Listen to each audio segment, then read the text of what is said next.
लेते हैं। किसकी नजर जयपुर की शांति को लग गई। जयपुर में श्रद्धा हत्याकांड रिटर्न नजर आया। भतीजे ने अपनी ही ताई सरोज शर्मा को मौत के घाट उतार दिया। पहले हथौड़े से वार करके दर्दनाक मौत दी और उसके बाद श्रद्धा जैसे शव के कई टुकड़े किए। हत्या के बाद अनुज ने शव के 1 दर्जन से अधिक टुकड़े किए थे। बिल्कुल श्रद्धा जैसे ही ग्राइंडर मशीन से शव के टुकड़े किए और टुकड़ों को घर से कई किलोमीटर दूर दिल्ली रोड के पास जंगल में फेंक दिया। पुलिस ने अब तक शरीर के 8 टुकड़े बरामद किए हैं। महिला के गायब होने पर विद्याधर नगर थाने में मामला दर्ज हुआ था। दरअसल अनुज शर्मा खून के दाग साफ कर रहा था और तभी आरोपी को सफाई करते हुए बहन ने देख लिया। उसे शक हुआ। दीवारों पर लगे दाग से हत्या का राज खुल गया। पुलिस ने भतीजे को गिरफ्तार कर शव के टुकड़े बरामद किए हैं और इसके बाद पूरा जो मामला है उसका खुलासा भी किया, क्योंकि कई घंटे पूछताछ की, लेकिन कई घंटे की पूछताछ तक तो इस आरोपी ने अपनी जुबान नहीं खोली। लेकिन उसके बाद इस आरोपी ने बताया कि किस तरह से इसने हत्या की है। इसने अपना जुर्म कबूल किया और साथ ही साथ कारण भी बताए हैं।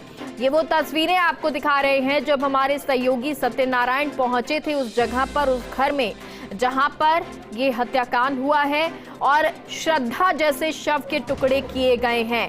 ये आरोपी जिसे पुलिस ने गिरफ्तार किया और इसके बाद लगातार पूछताछ की गई। कल रात को इसने अपना जुर्म कबूल कर लिया और ये माना कि उसने अपनी ताई की हत्या की है। सूटकेस में ये ट्रॉली बैग जिसमें इसने शव के टुकड़े ग्राइंडर से जो किए थे उनको भरा और भर के फिर ये जंगल में आसपास फेंक कर आया। हालांकि अब पुलिस ने तमाम चीजें इससे पता कर ली हैं, पूछताछ की है, जिसके बाद अब पूरे मामले का खुलासा हुआ है। अब फर्स्ट इंडिया ये सवाल करता है कि आखिर क्यों इस तरह की मानसिकता पनप रही है।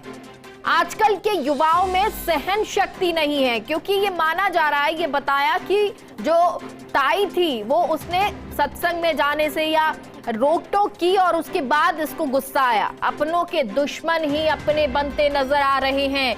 क्यों इस तरह की साइकोलॉजी हो गई है? क्या ये मानसिकता है कि थोड़ा भी गुस्सा आए तो सहन नहीं होता है?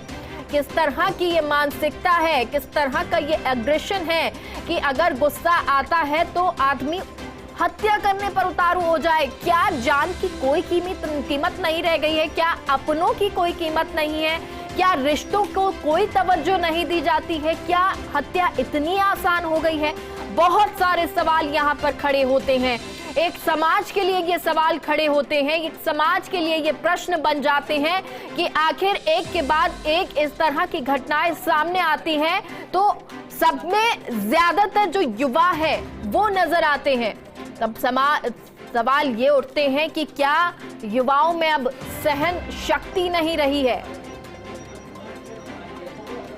और सहयोगी सत्यनारायण हमारे साथ जुड़ गए हैं। सत्यनारायण, ये पूरा मामला सामने आ गया है, खुलासा हो चुका है। अब फिलहाल शव के टुकड़ों को लेकर क्या जानकारी है? उनको भी पुलिस के पास पुलिस पहुंची है छानबीन करने के लिए, क्या कुछ उसको लेकर जानकारी?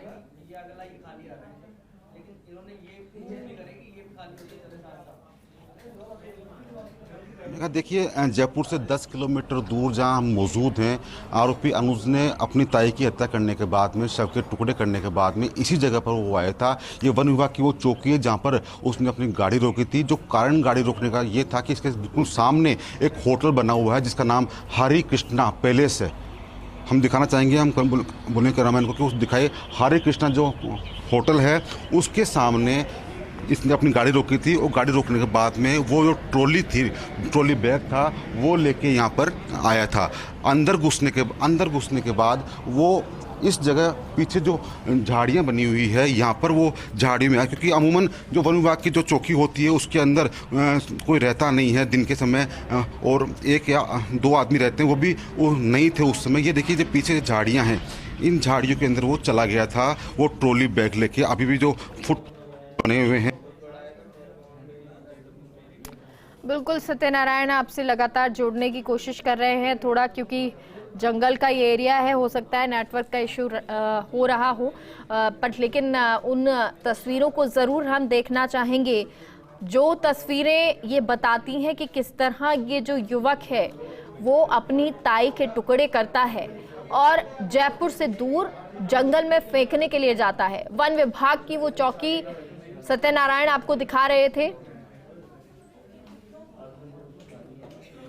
और उस चौकी के पास ही ये शव के टुकड़े फेंके गए। हालांकि वो तस्वीरें आपको दिखाएंगे एक बार फिर से, लेकिन इससे पहले थोड़ी देर पहले सत्यनारायण ने डीसीपी से बात की थी और क्या कुछ ये बातचीत हुई आपको वो सुनाते हैं। जयपुर में श्रद्धा हत्याकांड जैसी सनसनीखेज मामला सामने आया है। एक युवक ने अपनी ही ताई का पहले हथौड़े से सिर पर वार किया, हत्या कर दी, उसके बाद में 10 टुकड़े करके उसके टुकड़ों को डिस्पोजल कर दिया।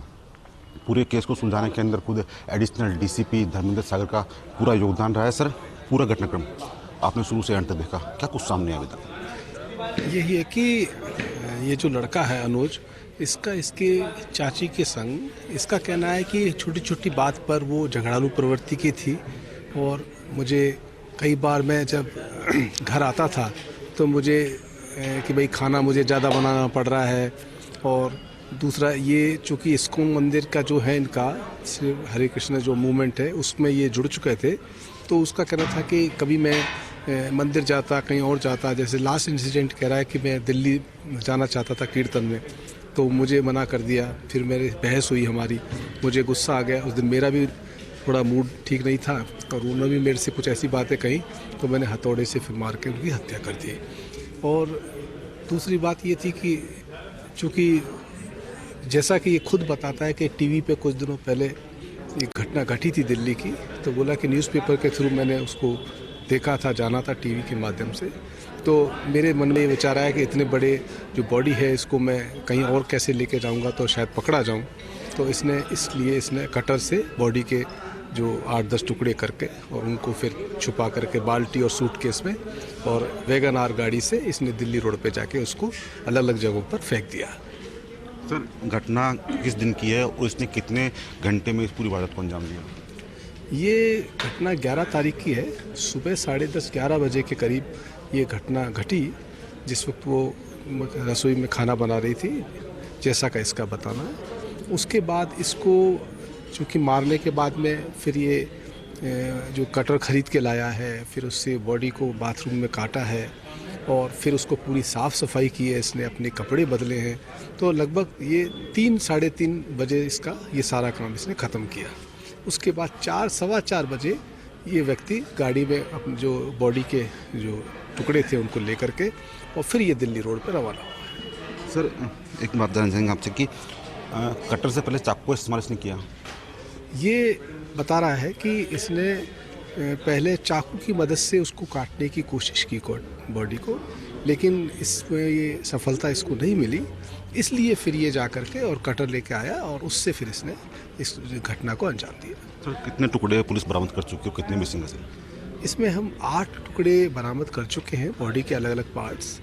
कुछ टुकड़े 2-3 जैसा ये बताता है कि और इसने जो फेंके हैं वो हमें, चूँकि कल पूरा सर्च ऑपरेशन चला है पर वो नहीं मिल पाए अभी तक, तो उसमें और टीम हमारी काम कर रही है।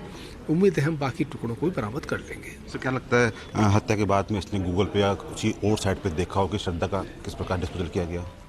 इसका कहना ये है कि गूगल तो नहीं, लेकिन ये कह रहा था टीवी और समाचार पत्रों के माध्यम से इसको उस घटना का जानकारी थी और एक ऑप्शन था इसके पास कि हाँ उसने भी ऐसा किया है तो मैं भी इसको डिस्पोजल इस प्रकार कर सकता हूँ, जैसा ये स्वयं अपने हमें बताया है पूछताछ के अंदर। तो ये एडिशनल डीसीपी धर्मेंद्र सागर जिन्होंने इस पूरी वारदात की गुत्थी को सुलझाया है, उसको अंजाम तक पहुंचाया है। हालांकि पुलिस पूरे मामले के अंदर आरोपी को गिरफ्तार कर चुकी है। जो बॉडी है उसके 8 टुकड़े पुलिस बरामद कर चुकी है, लेकिन अभी भी बॉडी के कुछ पार्ट्स मिसिंग है। अब देखना ये होगा कि इस आरोपी की सजा कोर्ट क्या मुकर्रर करती है। मेरे सहयोगी Girija Satyanarayan Sharma, First India News, Jaipur.